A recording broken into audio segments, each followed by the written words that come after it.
요한일서 1장 3절의 말씀입니다. 은혜와 긍휼과 평강이 하나님 아버지와 아버지의 아들 예수 그리스도께로부터 진리와 사랑 가운데서 우리와 함께 있으리라. 아멘.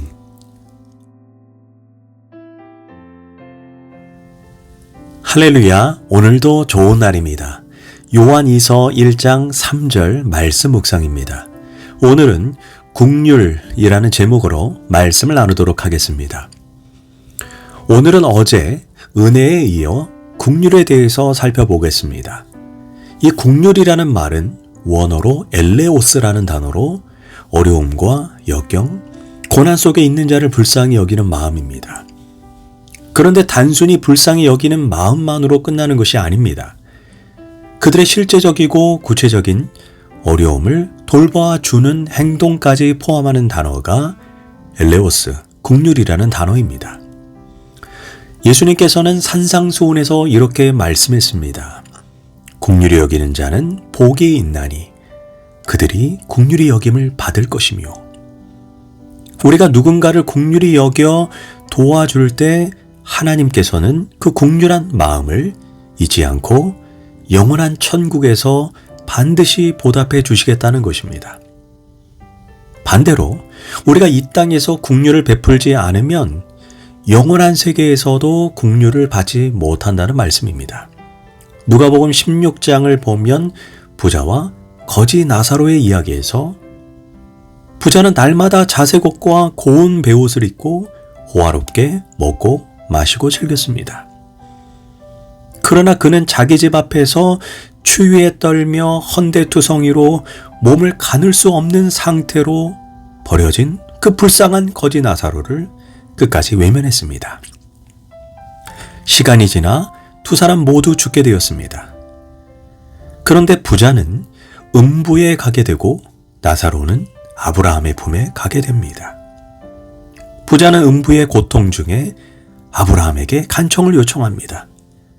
아버지 아브라함이여, 나를 긍휼히 여기사 나사로를 보내어 그 손가락 끝에 물을 찍어 내 혀를 서늘하게 하소서. 내가 이 불꽃 가운데서 괴로워하나이다. 부자는 아브라함에게 자신을 긍휼히 여겨달라고 요청한 것입니다.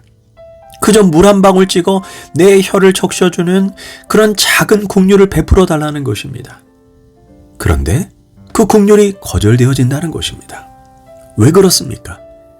야고보서 2장 13절에서 긍휼을 행하지 아니하는 자에게는 긍휼이 없는 심판이 있으리라. 긍휼은 심판을 이기고 자랑하느니라. 이처럼 말씀은 때가 되면 1.1획도 변함없이 성취되어지는 것입니다.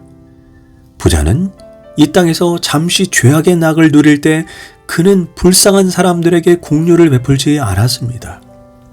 그가 얼마나 인색했는지 물 한 방울의 긍휼도 그에게 허락되지 않았다는 것입니다. 우리는 예수님께서 산상수훈을 통해 우리에게 말씀하신 긍휼히 여기는 자는 복이 있나니 그들이 긍휼히 여김을 받을 것이며, 또한 너희가 헤아리는 그 헤아림으로 너희가 다시 헤아림을 받을 것이니라. 이 말씀을 가슴과 심령에 내 마음속 깊이 새겨야 할 것입니다. 특별히 성경에서 긍휼한 마음을 가진 여성으로 사도행전 9장에 나오는 다비다라고도 불리우고 도르가라고 불리우는 과부가 있습니다. 성경은 그녀에 대해 욥바의 다비다라 하는 여제자가 있으니 그 이름을 번역하면 도르가라, 선행과 구제하는 일이 심히 많더라, 이렇게 말합니다. 우리가 생각할 때 도르가는 부자였으니 선행과 구제하는 일이 심히 많이 했나 보다, 이렇게 생각할 수 있습니다.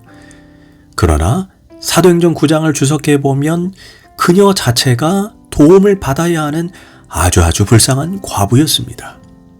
그녀는 남편을 일찍 잃고 젊은 나이 때부터 바느질하면서 생을 연명했습니다. 그런 그녀가 예수님을 믿고 그 감격이 너무나 커서 내가 주를 위해 무엇을 할 수 있을까? 이렇게 기도합니다. 그때 하나님께서 자기와 동일한 처지에 있는 과부를 보게 했습니다. 그럼 그녀가 과부들을 위해서 무엇을 할 수 있을까? 기도하면서 생각해 보니 하나님이 주신 달란트가 있었습니다. 바로 바느질입니다. 그래서 그녀는 과부들을 위해 손수 바느질해서 속옷과 겉옷을 만들어 주었습니다. 그런데 그녀의 선행과 구제가 참으로 아름다운 것은 도움을 받아야 할 과부가 도리어 과부를 섬겼다는 것입니다.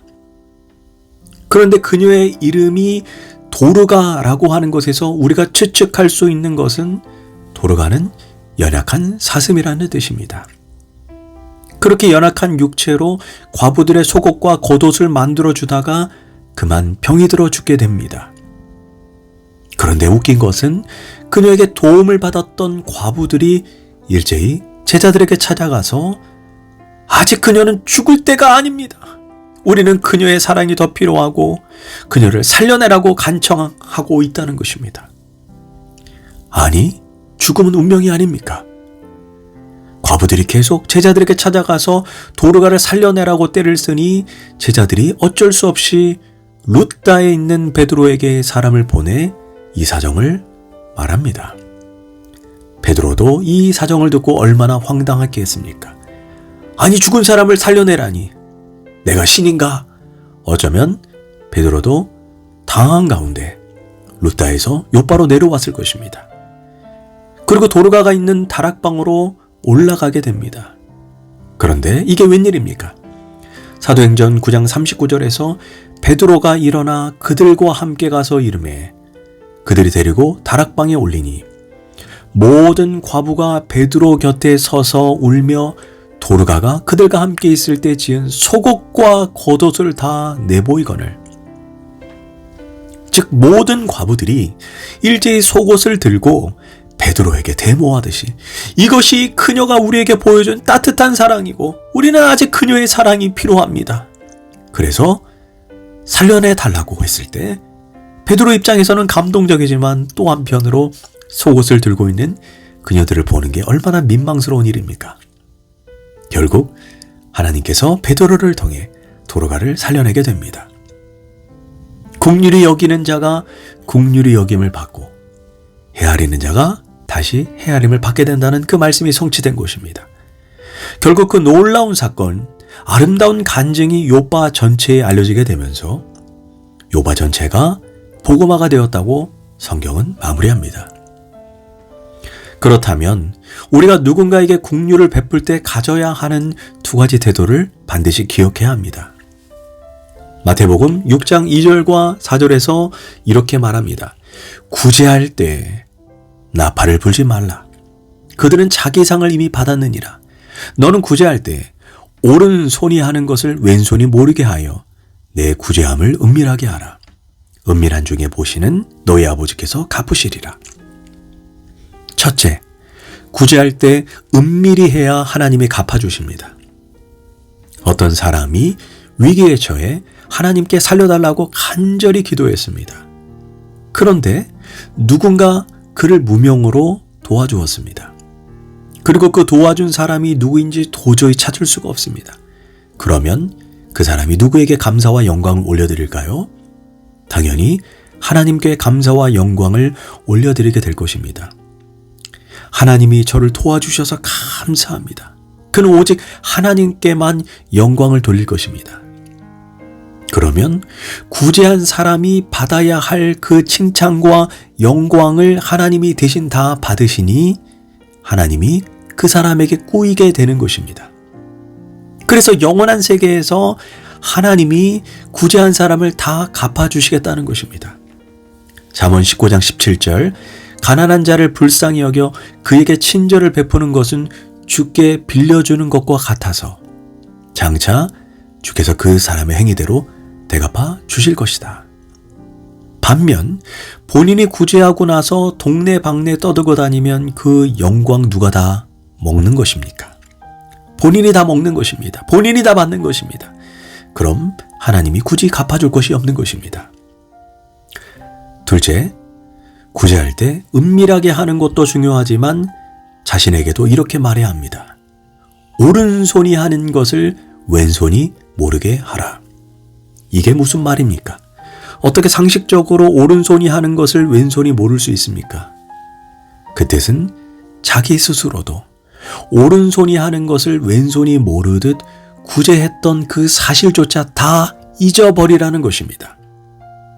우리는 누군가에게 선행을 한 후에 나도 모르게 그 사람에게 대우받고 싶고 인정받고 싶은 마음이 있습니다. 그 사람이 자신을 서운하게 할 때 이런 배은망덕한 놈, 내가 자기를 도와준 것도 모르고 이런 마음을 가질 때가 얼마나 많습니까? 그런데 이런 마음조차 가지지 말라는 것입니다. 내가 선한 행동을 했던 그것 자체를 깡그리 잊어먹으라는 것입니다. 그게 오른손이 하는 것을 왼손이 모르게 하라 이것입니다. 그러나 예수님은 그런 선행이 영원히 숨겨지지 않는다는 의미로 산상수훈에서 등경 위에 불이 어찌 감춰지겠느냐 이렇게 말씀하신 것입니다. 기억해야 합니다. 기도하겠습니다. 하나님, 국률한 마음을 가지고 내 주변에 힘들고 어려운 분들을 섬기고 베풀게 하소서. 그리고 내 자신은 온전히 감추고 오직 하나님만 영광받게 하소서. 그리고 내가 구제했다는 그 사실조차 다 잊어버리는 인생 되게 하소서. 예수님의 이름으로 기도합니다. 아멘.